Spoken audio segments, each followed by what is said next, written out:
Good morning student, welcome to the Sun Public School tag online classes. आज हम class 3 Hindi का chapter 4 का page number 19 read करेंगे। हमने पेज नंबर 18 में अनोखी मित्र यानी श्री कृष्ण और सुदामा की मित्रता यानी दोस्ती के बारे में जाना था कि इन दोनों में कैसी मित्रता थी, यानी वो दोनों बचपन के मित्र थे, साथ साथ गुरु संदीपन के आश्रम में पढ़ते थे और दोनों की शिक्षा प्राप्त हो गई। दोनों शिक्षा प्राप्त करके अपने अपने घर लौट गए। तो श्री कृष्ण वो वहाँ के राजा हैं, द्वारिका के राजा बन गए। और जो सुदामा थे उनकी स्थिति बहुत गरीब थी, दरिद्रता में बीत रही थी, यानी वो बहुत गरीब स्थिति थी और उनको जो भी दान दक्षिणा मिलती थी तो उन्हीं से अपना और अपने परिवार का गुजारा करते थे।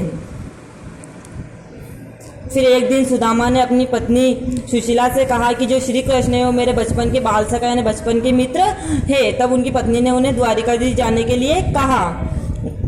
स्वाभिमानी सुदामा को अपनी पत्नी का यह परामर्श बिल्कुल अच्छा नहीं लगा, लेकिन उन्होंने बार बार जिद करते थे वो उनकी पत्नी के वहाँ पर जाना है श्री कृष्ण के यहाँ, आप जाओ, वो तुम्हारी मदद करेंगे। परंतु पत्नी के बार बार हट करने पर वे द्वारिका जाने को तैयार हो गए। यानी सुदामा को अपनी पत्नी का ये परामर्श यानी ये सलाह बिल्कुल अच्छी नहीं लगी, परंतु पत्नी बार बार हट करने लगी यानी जिद करने लगी, तो वो जाने के लिए तैयार हो गए।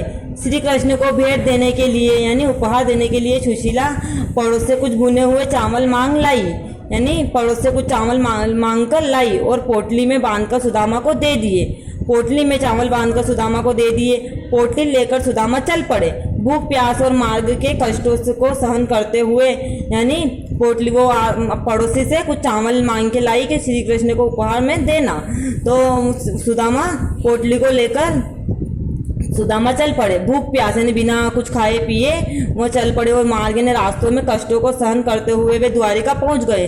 रास्ते में उन्हें बहुत भूखे प्यासे चले तो बहुत कठिनाई हुई, लेकिन वो द्वारिका सहन करते हुए कष्टों को सहन करते हुए द्वारिका पहुंच गए। लोगों से पूछते पूछते वे राजमहल के द्वार तक पहुंच गए। द्वार यानी दरवाजा, तो दरवाजे तक पहुंच गए। राजमहल का जो दरवाजा वहां तक लोगों से पूछते पूछते सुदामा पहुंच गए। उन्हें देखकर द्वारपाल ने पूछा, जो द्वारपाल जो पहरा देते हैं वहां पर उन्होंने पूछा, द्वारपाल ने पूछा आपको क्या चाहिए ब्राह्मण देवता? सुदामा ने कहा मुझे कुछ नहीं चाहिए। सुदामा ने उत्तर दिया कि मुझे कुछ नहीं चाहिए, मुझे तो द्वारिकाधीश श्री कृष्ण से मिलना है, वे हमारे बाल सखा है, मैं उनसे मिलने आया हूँ। यानी मुझे कुछ नहीं चाहिए, मुझे तो बस श्री कृष्ण से मिलना है, वो मेरे बचपन के दोस्त हैं। सुदामा के सिर पर न पगड़ी थी, उनके जब द्वारपाल ने उनको देखा तो उनके सिर पे ना तो पगड़ी थी, न शरीर पर कुर्ता और न ही पैरों में जूते। उन्होंने केवल एक फटी धोती पहनी थी। द्वारपाल को सुदामा पर विश्वास तो नहीं हुआ, यानी उनकी गरीबी स्थिति देखते हुए यानी उन्होंने कुछ भी नहीं पहन रखा था, ना तो शरीर पर ना तो सिर पर पगड़ी थी, ना शरीर पर कुर्ता था और न ही पैरों में जूते थे। उन्हें केवल एक फटी हुई धोती ही पहनी हुई थी। द्वारपाल को सुदामा पर विश्वास तो नहीं हुआ, परंतु दया अवश्य आ गई। उनको दया, उनके ऊपर विश्वास तो नहीं हुआ था लेकिन उनको दया जरूर आ गई। जो द्वारपाल था उनको सुदामा के ऊपर दया आ गई। उसने श्री कृष्ण को सुदामा के आने की सूचना दी।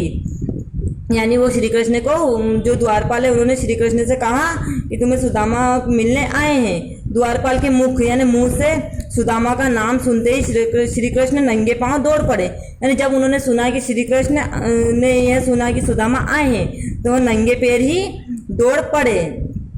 द्वार जो दरवाजे पर नंगे पैर ही दौड़ पड़े और जो द्वार पहुंचकर सुदामा को अपनी छाती से लगा लिया और द्वार तक पहुंचे और सुदामा को अपनी छाती से यानी सीने से लगा लिया। सुदामा की दशा यानी हालत देखकर श्री कृष्ण को बड़ा दुख हुआ। ऐसी हालत देखते हुए, उनकी फटी धोती, उनकी ऐसी हालत देखते हुए यानी गरीबी स्थिति देखते हुए श्री कृष्ण को बड़ा दुख हुआ।